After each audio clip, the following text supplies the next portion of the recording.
మాకు బతికున్నప్పుడే బకాయిలు ఇవ్వండి అని అడిగినటువంటి ఈ సందర్భాన్ని చూసారు కదా బస్ భవన్ దగ్గర. నేను మా రిపోర్టర్ను కూడా పంపించిన, ఆయన కూడా తీసుకొచ్చిండు అక్కడ మాట్లాడినటువంటి ఈ రిటైర్డ్ ఎంప్లాయీస్ యొక్క వాయిస్ని. అది మన ఛానల్లో ఉంది, కావాలంటే చూడండి. అయితే వాళ్ళు ఏమడిగారంటే, నిన్న బస్ భవన్ ఎదుట ఆర్టీసీ రిటైర్డ్ ఉద్యోగుల దీక్ష, రాష్ట్ర వ్యాప్తంగా తరలివచ్చిన వేలాది మంది కాంగ్రెస్ నిర్లక్ష్యం చేస్తుండడంపై ఆగ్రహం, ఆర్థిక ప్రయోజనాలు చెల్లించాలని డిమాండ్, దీక్షకు అనుమతి లేదని అడ్డుకున్న పోలీసులు, ఎండలోనే బైఠాయింపు, పలువురికి అస్వస్థత, భూపాలపల్లి చెందిన బి శంకర్కు బ్రెయిన్ స్ట్రోక్, చికిత్స కోసం దవాఖానా తరలింపు అంటూ ఇగో బతుకున్నప్పుడే ఏమని అడుగుతున్నారు. ఏంటి? తమకు రావాల్సిన ఆర్థిక ప్రయోజనాలను చెల్లించకుండా కాంగ్రెస్ ప్రభుత్వం 2 ఏళ్లుగా కాలయాపన చేస్తుందని నిరసిస్తూ గురువారం హైదరాబాద్ బస్ భవన్ ఎదుట నిరసన దీక్ష చేపట్టిన ఆర్టీసీ రిటైర్డ్ ఉద్యోగస్తులు అంటూ ఇక్కడ ఇగో బెనిఫిట్స్, పింఛన్ లేక జీవనం భారం అయిపోయింది. ఏం పింఛన్ వాళ్ళకి వచ్చేది అసలు? ఆర్టీసీ డిపార్ట్మెంట్లో పనిచేసి రిటైర్ అయినటువంటి వాళ్ళకి ఇచ్చే పింఛన్ ఎంత ఉంటుంది? వచ్చేదే చాలా తక్కువ మిగిలిన వాళ్ళతో కంపేర్ చేస్తే. దేనికంటే అది కార్పొరేషన్ కాబట్టి వాళ్ళకి ఇవ్వడానికి ఏందా ఇబ్బంది? ఇగో టీజీఎస్ ఆర్టీసీలో రిటైర్డ్ ఉద్యోగుల ఆవేదన అంటూ ఇప్పటికే మాలో చాలామంది చనిపోయారు, అనారోగ్యాల బారిన పడి ఎందరో చావు బతుకులో కొట్టుమిట్టాడుతున్నారు. మేము బతుకుండగానే మాకు రావాల్సిన బకాయిలు ఇస్తే ఉన్నన్ని రోజులన్నా జీవితాన్ని కొంత సమయం సంతోషంతో గడుపుతామంటూ ఆర్టీసీ రిటైర్డ్ ఉద్యోగులు రాష్ట్ర ప్రభుత్వాన్ని వేడుకున్నారు. తమకు హక్కుగా రావాల్సిన బకాయిలను వెంటనే చెల్లించాలని ఆర్టీసీ రిటైర్డ్ ఉద్యోగులు హైదరాబాద్లోని బస్ భవన్ వద్ద నిన్న బస్ భవన్ దగ్గర అయింది.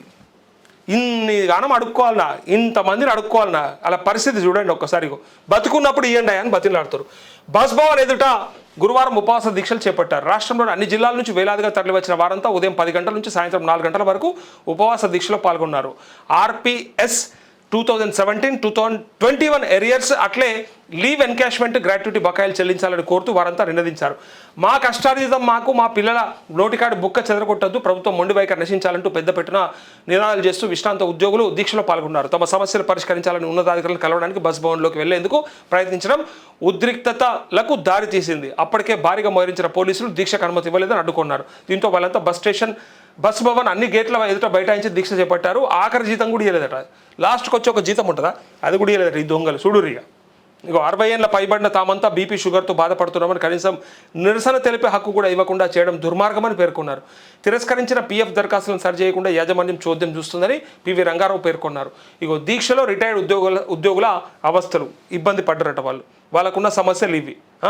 ఇగో మహాలక్ష్మి డబ్బుల్లో మాకు భాగం ఉంది, ప్రతి నెల రిటైర్మెంట్లకు మా వాటా మాకు ఇవ్వండి అంటూ ఆర్టీసీ విశ్రాంత ఉద్యోగుల సారథ్య కమిటీ అంటూ ఇక్కడ పాపం వాళ్ళు చూడ ఏమడిగిరు, బతుకున్నప్పుడే బకాయిలు ఇయ్యరు, మాకు ఇప్పటికే రోగాలు వచ్చేసినాయి, ఇబ్బందులు పడుతూ ఉన్నాం, అవస్థ అవుతూ ఉంది, ఈ బకాయిలు కూడా ఇవ్వకుండా ఎందుకు పెట్టుకుంటారు, మమ్మల్ని చంపకూరి, మా పిల్లల నోటికాడ బుక్కెత్త కొట్టకూరు అని చెప్తారు.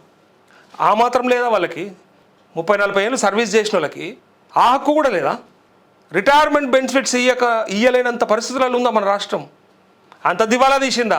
అంత బిచ్చ బతుకైపోయిందా? జీతాలు రావాయే, పాపం కాంట్రాక్టర్లు పనులు చేసే వాళ్ళకు బిల్లులు రావాయే, పోరాగాళ్ళకు ఉద్యోగ నోటిఫికేషన్లు వేయరాయే, రైతులకు భరోసా రాదాయే, చివరికి రిటైర్ అయినటువంటి ఉద్యోగస్తులకి వాళ్ళు పెన్షను వాళ్ళు కోరుకునేది ఇంకేముంటుంది మా అంటే రిటైర్మెంట్ అయినప్పుడు బెనిఫిట్స్.